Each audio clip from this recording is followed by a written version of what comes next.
Hello, glorious soul, and welcome to your Soul Service Astrology update for the week commencing the 10th of January 2022.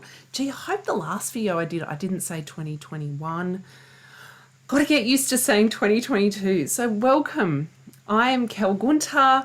I'm a 13 sign sidereal astrologer, which is astronomy informing astrology, which is how astrology and astronomy were born back about 5,000 years ago. And I'm also the creator of Soul Service Astrology. Soul Service Astrology is a portal, it's a technique, it's a tool, it's a method, it's a practice that allows you to come back into connection with your cosmological self, with your ecological self, so you can embrace your celestial alchemy. That's all of you. That's your mission, your vision, your vision, who you serve, how you serve, what you serve, your mastery, your expertness, your skills, how you relate, anything that you have overcome this lifetime, your archetypal journey. It all distills down into this beautiful cosmic miasma that is you, this miracle, this lifetime here on this planet, to shine, to step into service for yourself and for the greater whole. So that's Soul Service Astrology. It is a professional program to train you as an astrologer, but it also allows you to embrace that celestial alchemy that I just described, and it gives you a soul service plan so that when you come out of the program, you also have a plan on how to implement it in your life moving forward. If you're interested in that program, reach out. All right, so let's talk about what's happening in the skies for the 10th of January. I'm just looking at my notes so I get the dates right. Always got to do that, get the dates right. All right, so there's the 10th of January. The last couple of weeks over the Christmas period and into the new year have seen some really positive energy. We've been able to dream, we've been able to check in with our goals. How are we going to meet those goals? By dreaming big. We're checking in with our vision, making sure our vision isn't just about ourselves, it's for the greater whole. Feeling into the nebulous space of Pisces up here and allowing ourselves to daydream a little bit, licking our wounds a bit in Ophiuchus, maybe feeling our vulnerability, but attempting to heal ourselves, not wallowing, not coddling, really allowing ourselves to go, okay, what do we need to do next? Okay, this week it gets serious. As you can see on the screen, there's a lot of red lines and there's a lot of square energy. So I've written at the top of my sheet before recording this, it's some square energy rules this week. So before I launch into really going into the detail of each day, what does square energy mean from an archetypal perspective in the soul service astrology language? A square is 90-degree angle between two planets. That's what it means in the sky. Archetypally, I feel it links to the concept of fear or limiting beliefs. So we have good fear and we have bad fear. We have fear that we're in danger. We're being chased by a predator. Perhaps we're being chased by somebody who wants to do us harm. We move into our primitive brain, fight, flight response, fight, flight, freeze response, and we look after ourselves so that we can survive. That is good fear. We need to have that. However, what has happened over our age, and when I say our age, probably from 1200s and particularly the Industrial Revolution, we are very abundant, we are very comfortable, and we have what's come up as not so beneficial fear, and really it's the ego going, hang on a minute, what are they trying to do? They're trying to step outside their comfort zone. I don't like that. So you step into your primitive brain, you fight, flight, freeze response, even though you may not actually be in danger. Now, what might that be? Why does the ego take us into that space? Because we're going into the unknown. If we're attempting to do something that we've never done before, the ego might go, well, I don't know how to do this. I've never done this before. I'm a bit scared and it might hold us back. So we might get these limits, limiting thoughts, you could call them, limiting feelings. So what might that be? We'll procrastinate. We won't take any action. We'll sit in fear and frustration. We'll get angry and mad at ourselves. We might get angry and mad at other people. We'll tell ourselves that we don't know enough, so we need to go and do another training course. Or we might say, I'm reading my notes, or we might say to ourselves, oh, this is taking too long, right? Obviously, it's not meant to be because it's taking too long, and stop. So that's really how unbeneficial fear holds us back. Now, if you've followed the energy the last couple of weeks and you have dreamed big and you are holding a vision and you've got some goals and achievements that you'd like to do out of that dream, out of that vision, what is likely to happen now in our energetic system, in our subtle anatomy, in our subconscious, is we're going to go, all right, we don't know how to do that, so we're going to step into some limits. So the first couple of limits we might step into, we have square energy between Aries and Capricorn. Aries is warrior energy, but it's also the self. Capricorn is really leader energy.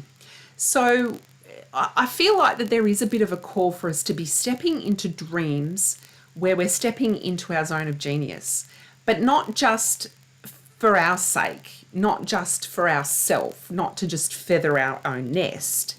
It's for a vision that feeds into the community or the greater whole, right? And so what might happen with that energy is that the self goes, well, what about me? You know, what about me? Why can't it just be all about me? Why does it have to be about someone else? And you might contract to just thinking about yourself. Or alternatively, you might be thinking loads about, oh, it's got to be all about other people and not thinking about yourself. So then you don't have that gentle tension between integrating them both. You can't have one without the other. Now, the self versus the leader with this Aries and Capricorn energy, it might also be that the self is stepping up into a new role. It might be a new role at work. You might have a new job. You might be starting your business. You might be starting your business while you're working. So there's this new role that you're stepping into as a leader, and the self might be a bit like, oh, I don't know if I can do this. Or it might be like, oh, this is taking too long. Like, surely this should be faster.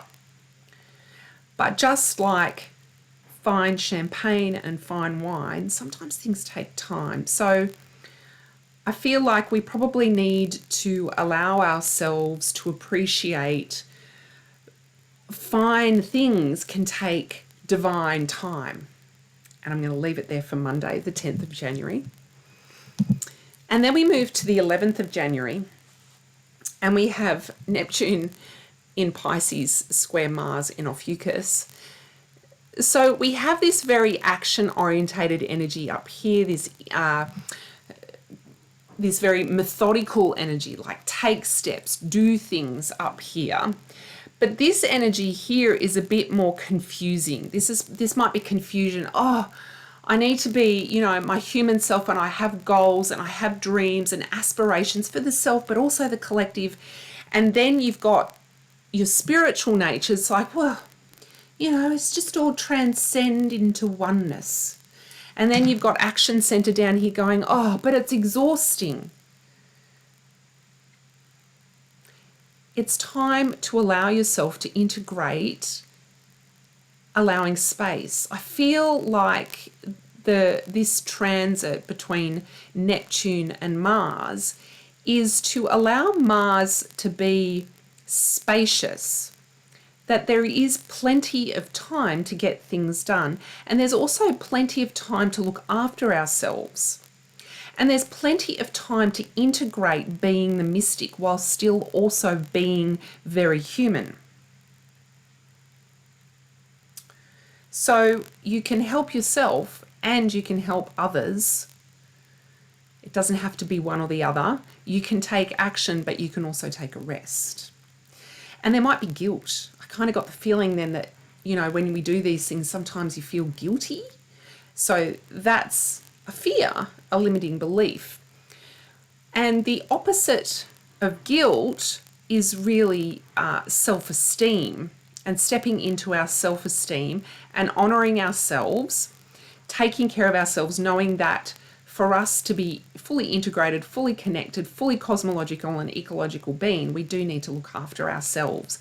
We can help look after others, and we can still also be connected at the same time. I think you get the gist with what I'm talking about fairly often. It's that sometimes you have to walk with the opposite energy and embrace it all. I know it seems counterintuitive, but it works. The 12th of January, I'm going to leave. There's nothing new there. The 13th of January, we see a direct hit square-wise between Uranus and Mercury, the mind. So we've got the visionary warrior wanting to take action. It's a little bit in review because it's in retrograde. So it's checking in, it's making sure its why isn't just self-serving. Its why is for change within the greater whole. Square our mind, we probably getting our mind on board with those changes. We're getting the mind to see the logic behind it. We're getting the mind to go, okay, what do I know so that I can feed this into my vision and make sure that I'm going to be a compassionate, benevolent leader, an informed leader, and not just charging in like a bull at a gate, not really knowing very much and just doing it for selfish reasons, right? You are not selfish. You can be both a leader and a follower. You can be both a visionary and a student, because Mercury can also be the student. So you can be learning while you're the visionary. You can also be learning while you're the leader. If you've never led before and you've been asked to lead, well, you have to lead to learn. There's, you know, you can go and study, but sometimes to teach is to learn. And I've always felt that applying oneself, applying one's skills and knowledge and method and expertness and mastery is going to lead to greater learning than anything, which is why soul service astrology is kind of applied astrology, which is what I'm trying to get you to feel in that energy, is that I can use this energy to benefit myself. It's applied. It's not like, oh, that's nice. This is what's going to happen to me today. No, I want you to feel this energy. I want you to apply it. Now, this is a great square leading up to, because Mercury's going to go retrograde next week. No, Mercury's going retrograde tomorrow on the 14th of January. So this square right before it goes retrograde is really sort of suggesting it's time to check in with the mind. It's time to go and think, do I have the skills? Have I integrated some of the skills and the knowledge that I've learnt over the last 12 months? Because Mercury 12 months ago went retrograde in Capricorn, and it's going to do it again. So what have we learnt since this time last year when Mercury went retrograde? And how have I become more integrated with my core methodologies to step into a level of mastery that takes me towards my leadership, to be a compassionate, benevolent leader, to be informed, not to just be this rush in, bull at a gate, visionary type of leader, but not to have my logic and reasoning backing it up. Right? That's what I'm seeing a lot. I can see a lot within the spiritual and wellness community where there's a lot of leaders, or I would say pseudo leaders, but they're not backed up by any deeper knowledge, inquisitive knowledge, not backed up by any qualifications that have taken them outside their zone of thinking. Because sometimes when we have a particular way of thinking, a particular line of thinking, we get so focused on it and we surround ourselves with people that agree with it, that to be a fully integrated leader, sometimes you need to have people that disagree with you and question you. So this is a time, as Mercury starts to go retrograde for the next 3 weeks, for you to check in. Is there something I've missed? Is there something that I still need to learn? Is there something that I need to recalibrate? Going over the goals that you've set for yourself. Okay, is this goal achievable? Yes, it does seem quite strategic, this process. But it's also going to allow you to declutter and to consolidate more, because that's what last year was about, and now we're stepping it up a bit. I want you to clear out, consolidate, and then start to step into your leadership by sharing it with us. So take this Mercury retrograde period, take your dreams, take your vision, take your goals, plan it out, check in that you've got the right knowledge and you're on the right track, and clear out anything that is just gumph and that can go. So that's what we're going to do for Mercury retrograde. Repeat after me. We're going to recalibrate. Maybe take some time off social media. I think I'll be doing that. 15th of January, nothing extra on that day. 16th of January is a day to have a break, because we've got the destroyer meets the creator in Sagittarius, and it has that similar quality that I've spoken about this week and last week, where we may need to burn some things to the ground to be reborn anew. So you might need to burn some stuff to the ground. Like there might be ideas about creations that you went, yes, I really wanted to have that, but you know what? It's not going to happen. And burn it to the ground and allow yourself to open for the new to come in. Now you might have dreams and visions and ideas, and perhaps this process allows you to consolidate them down and clear them out. There might be some big changes that happen for you around this time. Just know that over the last 2 years, we have been put through our paces in relation to falling in love with change and realizing that we don't control everything. And this is another opportunity for us as creators to realize I don't control everything. Sometimes there's things I can't control, and sometimes there are things I can control, and I'm going to co-create from that space.